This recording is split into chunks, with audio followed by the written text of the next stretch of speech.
Pendulum summoning was known as a big deterrent to a lot of players for a myriad of reasons, with one of them being the literal reformation of the game board to include new places on the mat known as pendulum zones.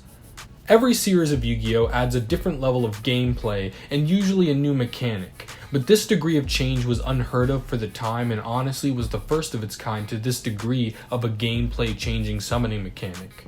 Sure, you could play without pendulums in your deck, but the rulings involved with them, outside of just knowing how they're summoned, like as is the case with Synchros and XEs, led players to say, man, this couldn't get any worse. And then summer 2017 happened. The fan-dubbed Master Rule 4 caused the most massive change in the way Yu-Gi-Oh! Is played since players realized probability was a thing.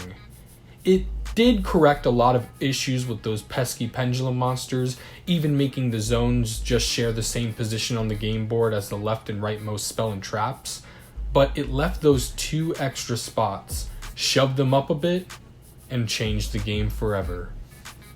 But this isn't a video about Master Rule 4 or Link monsters or their impact on the game for better or worse, but rather a look at something else. You see, Master Rule 4 made players have 2 new zones that were in between both players' boards, with each player being able to use one of the 2 zones usually. Though some game mats have printed zones, what's a person who spent a ton of money on a nice Spellgrounds or a full art anime playmat to do? Well, since zones were now important, players needed something to determine the middle of the game board. Since middle board doesn't have nearly as nice of a ring to it, Konami introduced to players a byproduct of the Link mechanic, an unsung hero of modern Yu-Gi-Oh! And honestly one of my most favorite and compelling things to me in the game of Yu-Gi-Oh! For the past 3 years. The Field Center. Sleeves, deck boxes, tokens, and mats. These are the 4 things in the game of Yu-Gi-Oh! That on a casual level especially, players can truly use to show off their individual personalities and interests. That is, until field centers came onto the scene. Field centers just add to the creativity of a duelist and allow them to have one more item to show off to their opponent. I find they share the most commonality with tokens, for there are 3 forms of both tokens and field centers.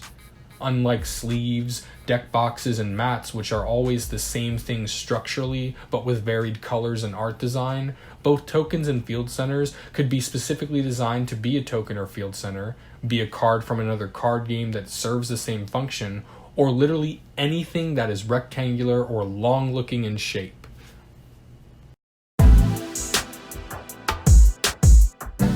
Paper clips, bananas, minions, oh my. Due to the functionality of a field center, as long as one uses something relatively small with a rectangular form to designate the middle of the board, these are usually used when players don't really have any other option or simply scoff at the idea of needing to have a field center, so they ironically use such trivial items in an act of rebellion.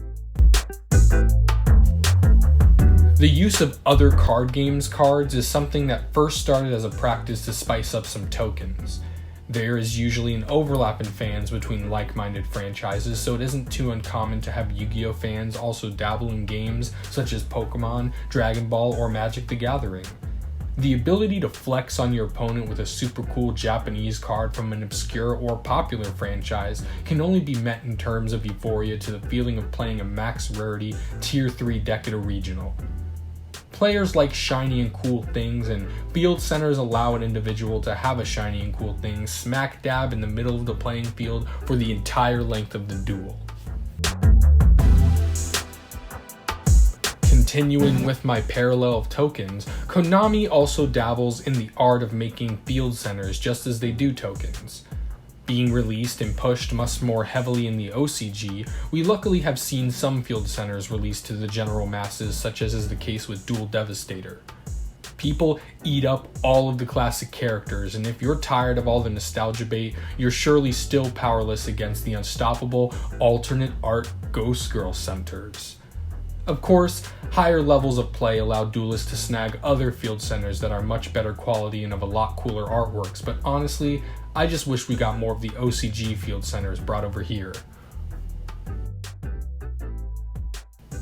Field centers are super important pieces of a duelist arsenal. You only need one, so you may have to play a sub-match of Yu-Gi-Oh! Before you compete in your real game in order to see whose field center you'll be brandishing off during the rest of the battle. Even with Master Rule 5 making Link monsters less prevalent in the game of Yu-Gi-Oh!, card position and column mechanics will forevermore be a thing that has to be accounted for and upheld.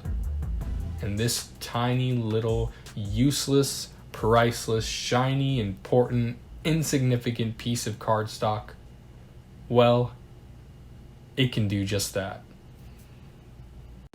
Thanks for watching, guys. I want to do more discussions about Yu-Gi-Oh! Things like this in the future, so if you liked this, make sure to like, make sure to comment if you care enough to let me know.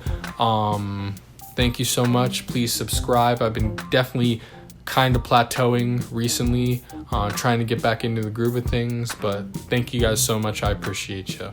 I'm JC Theater Yu-Gi-Oh! See ya!